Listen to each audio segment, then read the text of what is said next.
All right, let's move on to Raiders Patriots. This is going to be a lot of fun on Sunday. Let's see what we're dealing with. New England opening up at 6.5-point favorites. It's gone down to 6 in a couple books. It's total opened up at 46.5. There's 47s and 47 and a halves. Richie Incognito left the game in the first half with an Achilles injury. It's not a real bad one, but he didn't return. He's questionable. Offensive tackles Trent Brown, Sam Young are questionable. Kwiatkowski, their linebacker, and Jonathan Abram are questionable. That's their injury outlook coming into this week. Carr threw 3 touchdown passes. Raiders beat the Saints 34-24 last night. Carr goes 28 for 38, 282 yards. Waller, 12 receptions for 103 yards. Vegas converts 10 of 17 third downs against the Saints defense that looked pretty good against Tampa in week 1. Let's go to the Patriots. James White, very sad story. His father was killed Sunday in a car crash in Florida before the game. Tyrone White, captain of the Miami-Dade Police Department. Very sad. So it's unclear what's going on with James White, but I have a feeling that he will be in the lineup this Sunday. I expect that he will be in the lineup.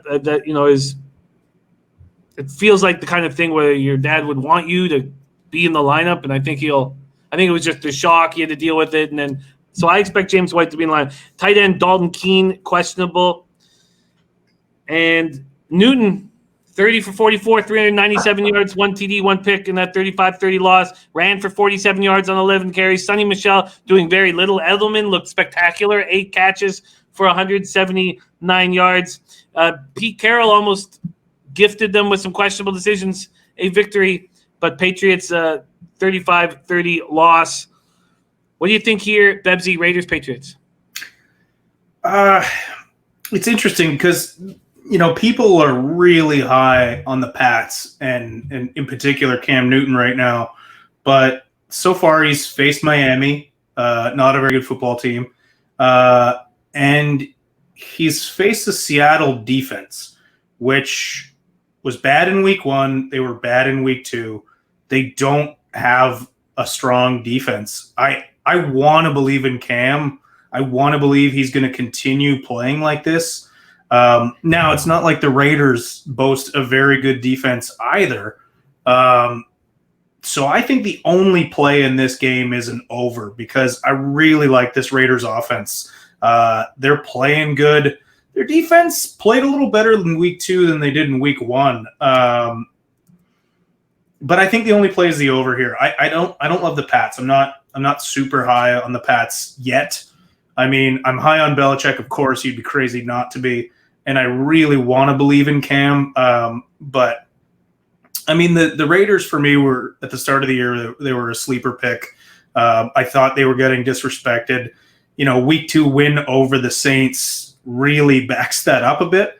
But I don't trust their defense yet. I like their secondary a lot, but they have no pass rush. Crosby hasn't really been getting it going yet. Arden Kay is, he's a moot point.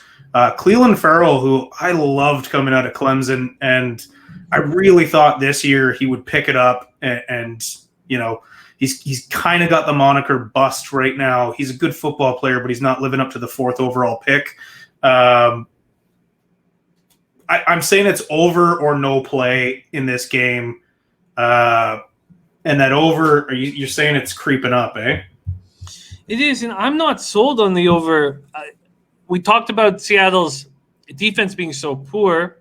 We know that these teams run the ball, and the Patriots, if they're in the lead, this is going to be a ball control offense that's going to want to run the ball down your throat. And then you got Josh Jacobs on the other side. And Dennis Garcia saying that as well. I'm not as heavy but on the over, but we've got great cappers in the chat who are. Here's the thing about the Raiders offense is, and this is one of my biggest problems with John Gruden as a coach, because he did this in Tampa and he's doing this now. but it's just dink and dunk on offense. It's run the ball, dink and dunk. But then why draft Henry Ruggs? Why have a guy who can fly like that and not open up the field? That was my biggest knock against them last night. Is they were just chipping it away and man, open it up, let the ball fly. Like Carr throws a good ball. Like he's been trashed a lot through his career, but he also hasn't had a ton of help. Even when he had Amari Cooper is one of those guys where you're just like, oh, spectacular catch, easy drop. But man, open up the ball. Ruggs looks great. Just throw it deep. That's what I want to see.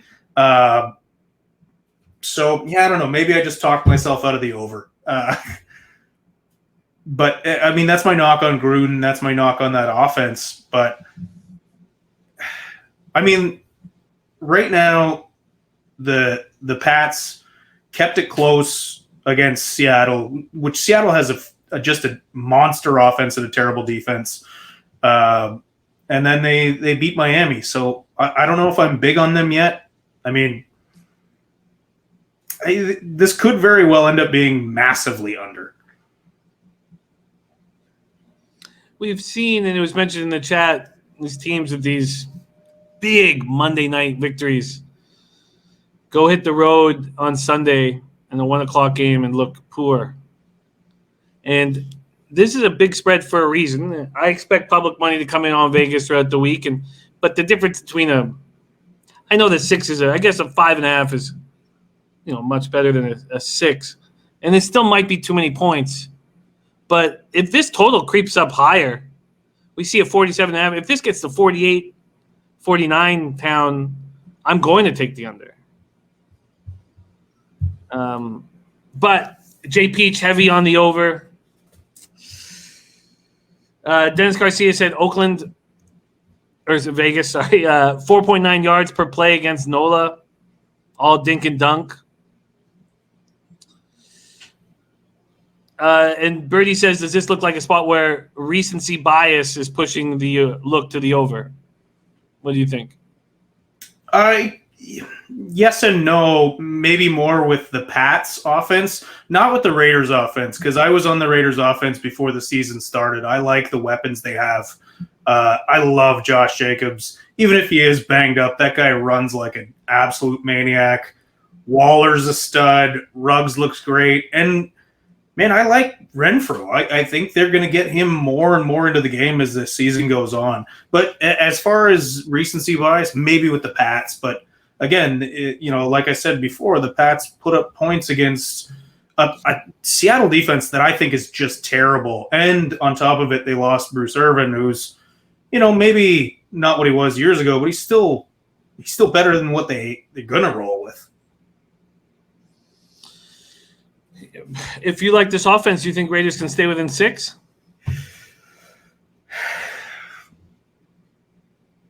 Wow, D Ford retired with a back problem. Jesus, that must have just came out. Yeah. Oh, man, it's just getting worse and worse for the Niners. Oh, man, the Niners should just pack it up. Now, Birdie, yeah, I think they could potentially cover. I'm just wondering if they're coming up against a Belichick defense. I wonder how easily they'll roll. A lot of question marks for me. I don't like the spread, and I feel like I'm talking myself out of that over. I feel like I'm getting talked in, so I still don't find it. Couldn't find anything on the internet. Not saying that Pete's not giving us the goods here, but I can't find anything on that. I'm starting to get talked into the under. So this is not a move I'd make right now. This is a spot where I'm going to wait and watch. I think Belichick will bounce back. So Russell Wilson, this is just a third quarterback and to ever put up 5 touchdown passes against the Belichick defense. And the Raiders flying high right now. But I'm going to see how high this goes. I'm certainly not going to jump in now and I'm going to spend more time studying it because I don't want to go heads up against Jay Peach in our chat loving this over. That's the second play of the day. But what the Pats did to the Seahawks It's not what we're going to see from the Pats moving forward. And I know that this meant so much to Gruden Monday night with the audience, get off to a 2-0 start. I am Yeah, all I'm seeing is D Ford is out indefinitely with a back injury. yeah. There's one report saying, could he retire? Question mark. Well, we'll keep an eye on it. Joe Rich saying this is a classic letdown spot. Okay, so very interesting game here. We had Bebsy about to make a move on the over, and I think come Sunday, I think this is a wait until the last minute and take the Raiders Patriots under.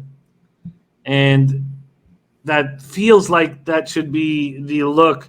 I had trouble when I would give the weather reports early in the week last year because they ended up changing so much. But let's see what the weather is supposed to be in Foxborough right now. And Foxborough, Massachusetts. Let's see. It's on Sunday. It's warm and gorgeous. Warm and gorgeous. 79 Fahrenheit. Okay. Raiders, Patriots, no move as of yet.